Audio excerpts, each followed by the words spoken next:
Hello. Um, this is a special edition of Thursdays with Mike. We're recording this on Thursday, March 5th, my time. Um, Last night, the government of the United States announced that I have the opportunity to leave the UAE because Operation Epic Fury is going on, and it is very clear that the United States government did not expect that things would go as badly as they've gone. And so they're promising that people like me can be evacuated at any moment.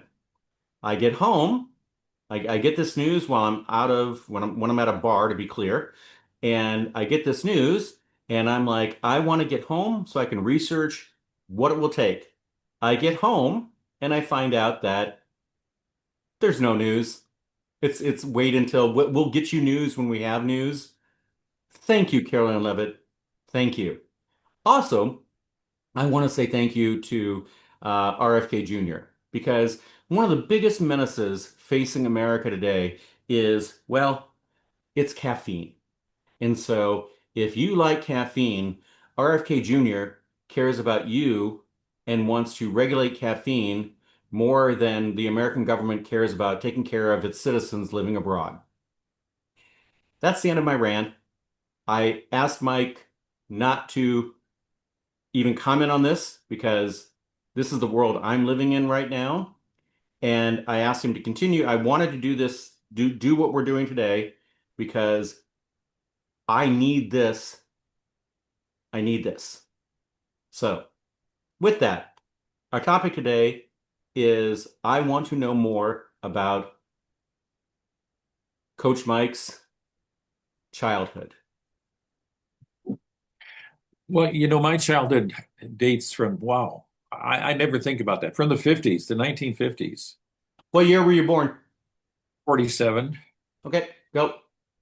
So that makes me 78 years old. It was December of 47, so I'm now 78. And it was very different. And I can't speak to what it is now, only what I've heard about what it is now, but I can tell you what it was then and some That's of the, that's what I want for today. I want what it was then. So like what's your like earliest memory of anything? So here's my first question. What's your earliest memory of anything that made you realize that fine arts, theater, radio, blah blah blah. What was it that made you realize that this can have an impact on people's lives and that you this that attracted you to this world? oh, I don't know. Okay, I see childhood is differently from that. However, the first thing that I remember doing that was a play in elementary school. And I played, I don't know, something. We were telling stories, and I was, the story, my part was to be this father, and I had a son or child of some kind, and stories went on. And so I was relating stories, and then other kids did the stories. That was how that was set up. And I was the adult father figure in that little play thing that we did. Then I was in chorus in middle school in ninth grade because I went to a Catholic elementary. So I was in elementary K through 8. Ninth grade, I was in a public school and was in the choir. Great, Miss Sharp. Still remember her name. Uh, just, a great middle school teacher, lots of fun, which was what you needed to get kids involved.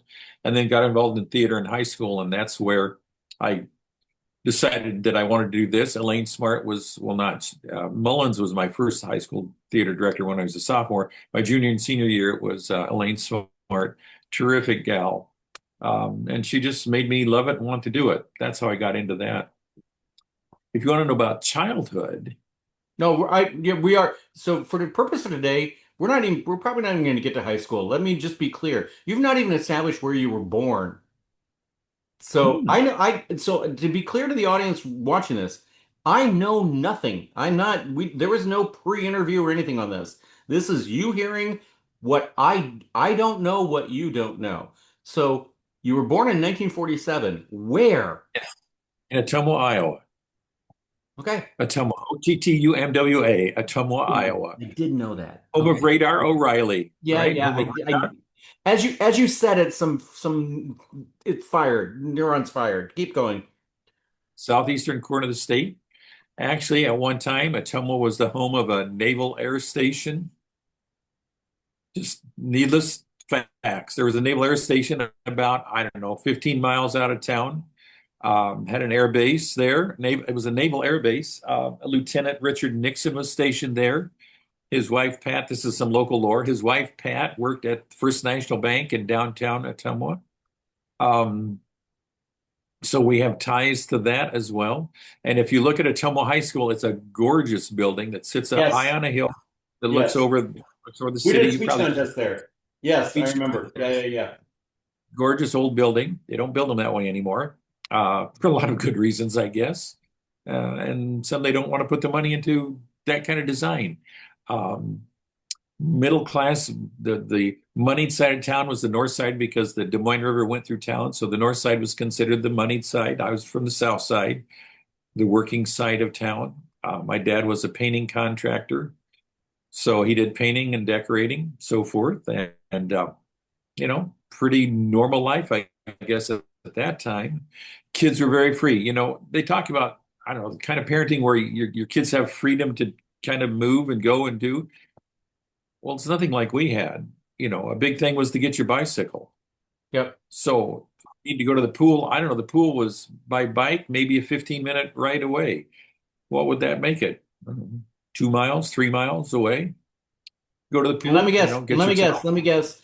Your parents at a very young age were willing to let you just, once you were able to go there on your own, here's like how much money did you, what was it? What was it for you to go to the pool? Like I truly, this is a personal privilege question because I used to work as a lifeguard, my first job in the Vinton pool.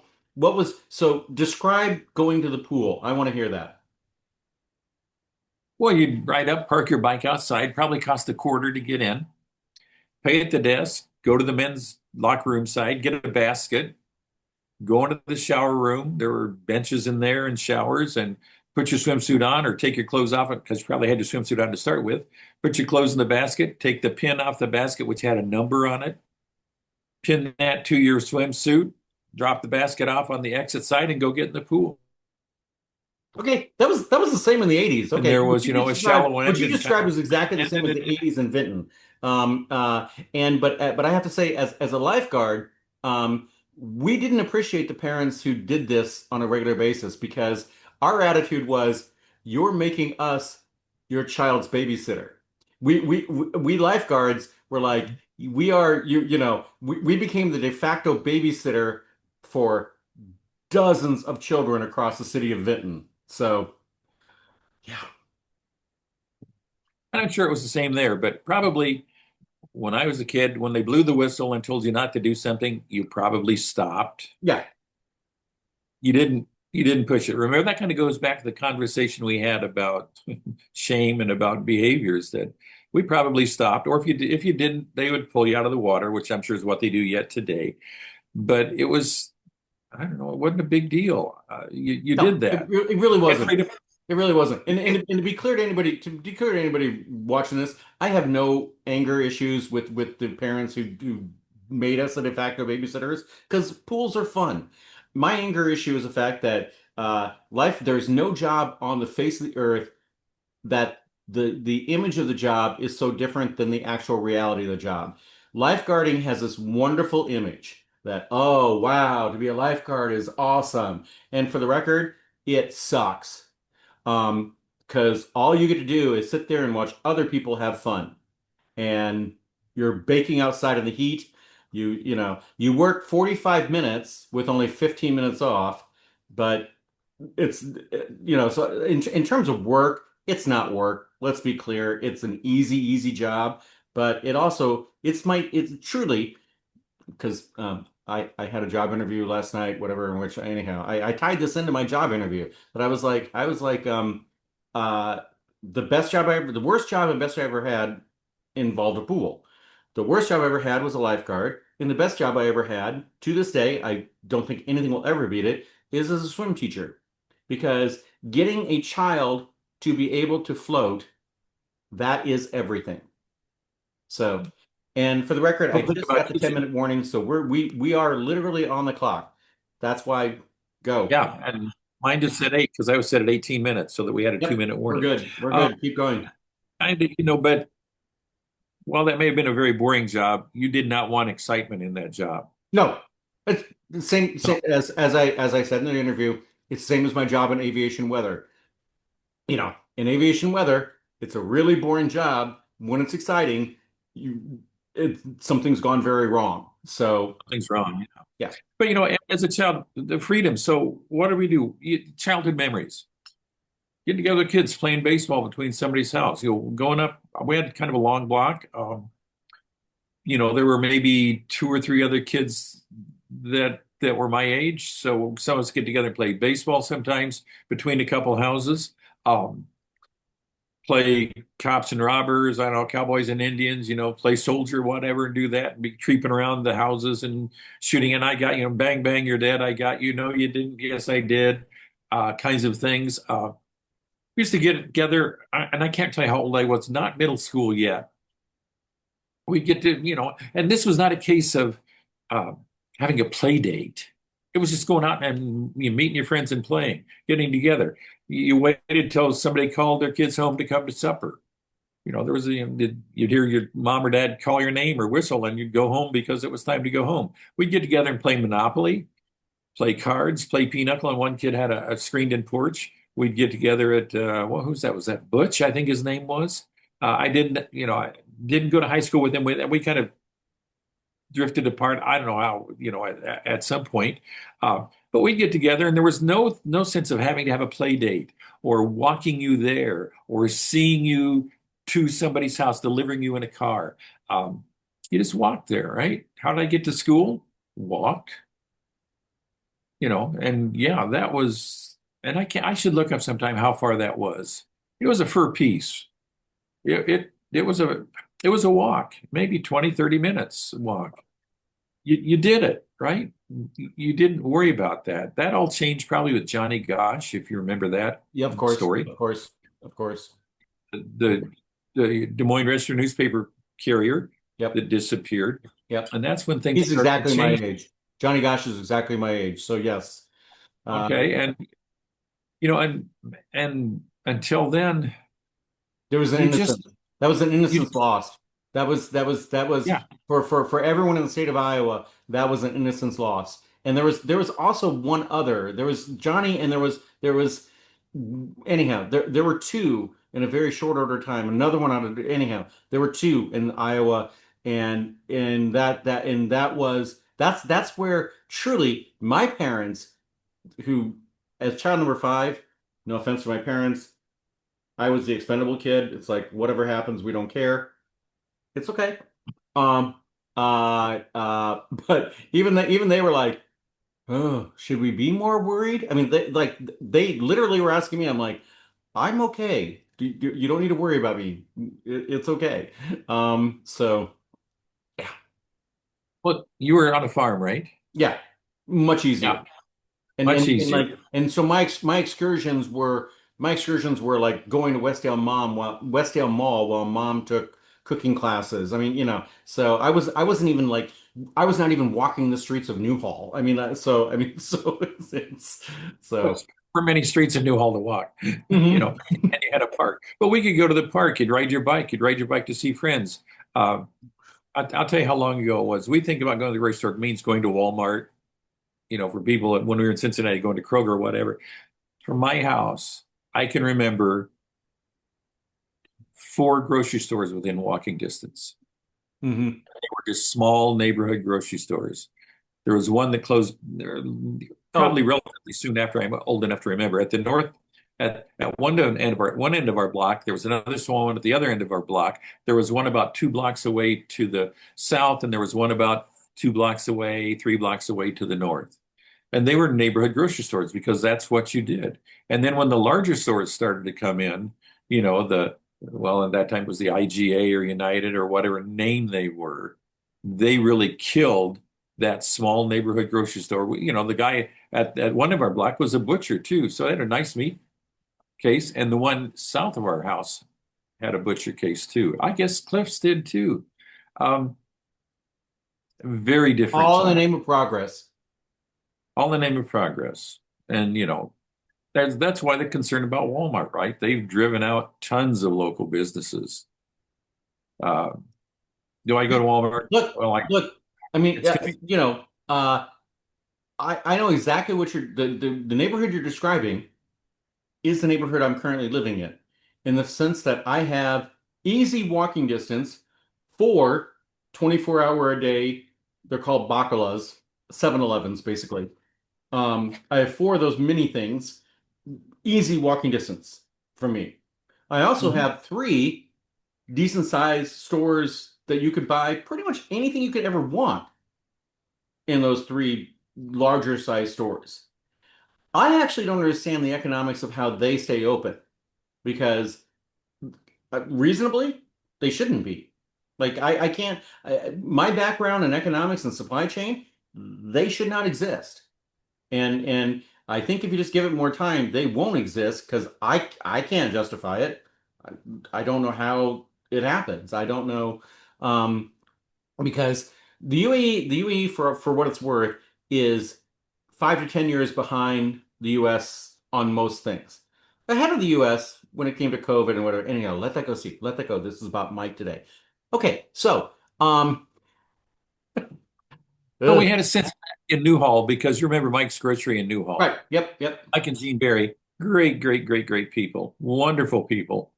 And, they were part of, I think, maybe, I think they were technically a Safeway chain store. They weren't called a Safeway, but I think that was right. their, That was their what, supplier. That was the that was supplier. I their actually do know supplier, that. You're right. There was a supplier. Yeah, their yeah, major, the major purchaser, yada, yada, yada, that yeah. they could order from. Did we pay more there? Yeah, but it was convenient, and it meant you didn't have to drive to Cedar Rapids, so we could walk to Mike's, or frankly, we're too lazy and Well, drive the car to Mike's and and and and get whatever. And I remember And walking in. the irony, sorry, again, just personal privilege fact of living in a Muslim country, the irony of Muslims that the number one thing my family went there for was pork products. Oh, and the funny thing about that is Mike and Jean are Muslim. Yeah, yeah, no, that's my point. That's my point. Is that I didn't appreciate as a child, which I certainly understand now, how ironic that is, that we're going to buy a whole bunch of pork products from Muslims. Yeah, and for Now long I understand the irony of that I certainly did not understand back in the day. and for a long time they wouldn't sell alcohol. Oh, I didn't even know. I didn't. Well, Yeah, actually, they no. did. They didn't have. No, it wouldn't have been their choice. The Right. Iowa had state liquor run stores until 1986, so they had no choice. But 1984. that was beer. They could sell beer, but they didn't sell beer. They wouldn't sell Okay. beer. Well, I mean that you could go across the street to the gas station. So Yeah, if that but really bothered someone, you know. but the economy of it was to have beer meant they had more business, more reason to go there and Yeah, buy. so they were willing to they knew the store couldn't remain open if they didn't do pork, but they were not willing to do beer. Which I actually have Muslim friends who would agree with that. So I'm not again, And Mike now works for Hy-Vee, yeah, and I've met him. I've seen him there. He actually oh, he actually runs the liquor he actually runs the wine counter at Hy-Vee, which or again, yes, because he understands the whole thing about marketing that, and yeah, Hy-Vee wants him to do it because he does it well and makes some he money. does. He So does a great job. I he's a businessman. He's a Yeah, he's businessman. a businessman and yeah. And I think so I got the 2 minute warning. yeah, okay. Well, okay. 2 minute warning. Question to me. Oh, um, this seems like an unfortunate question right now with what's happening in the world. But you've been in the UAE for 18 years. Whenever I talk about you, I say, yeah, I have a former student. He's an expat now. What? I know why you moved because you've been fired from a job. What took you there, and what's kept you there? Okay, what brought me here was the fact that Ann Boddicker, my elementary school bestie, had urged me to come here for ever before that. Like she was urging, she moved here in 2000. She moved to the UAE just before 9/11. So, ugh,